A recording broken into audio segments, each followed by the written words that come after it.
শহা আৰু কাছৰ সাধু খণ্ড ৩ সকলোৰে আহা এইবাৰ মুখ্যমন্ত্ৰী শহা।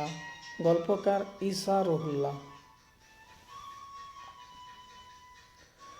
মেট্ৰিক পৰীক্ষাত উত্তীৰ্ণ হোৱাৰ পিছত শহা আৰু কাছ কলেজত নামভৰ্তি কৰিলে। দুয়ো বন্ধু যদিও পেটে পেটে প্ৰতিযোগিতা চলিয়েই আছিল।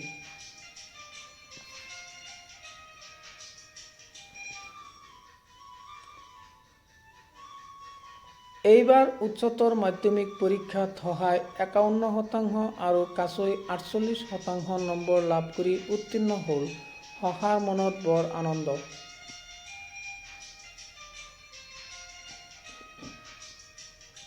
কিয়নো তেওঁ ৫১% নম্বৰ লাভ কৰি টেট পৰীক্ষাৰ বাবে যোগ্যতা অৰ্জন কৰিছে।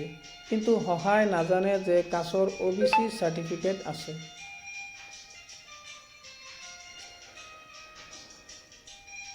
পৰীক্ষা কেন্দ্ৰত কাছক দেখিয়ে শহা হতবাক হ'ল। দুয়ো বন্ধু সুলভ ভাৱৰ আদান প্ৰদান কৰি পৰীক্ষাত অৱতীৰ্ণ হ'ল।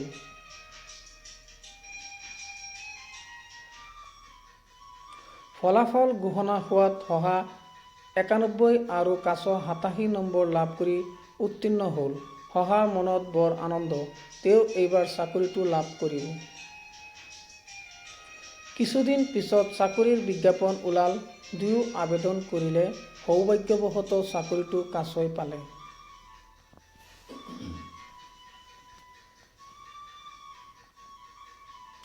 কাৰণ কাছৰ আছিল OBC চাৰ্টিফিকেট আৰু স্পৰ্টছ চাৰ্টিফিকেট। বেচেৰা শহাৰ মনটো এইবাৰো বেজাৰ হৈ পৰিল।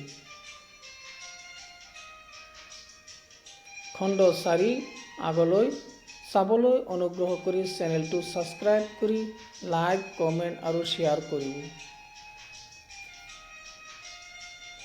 সাধুটো পঢ়াৰ বাবে আপোনাক অশেষ ধন্যবাদ।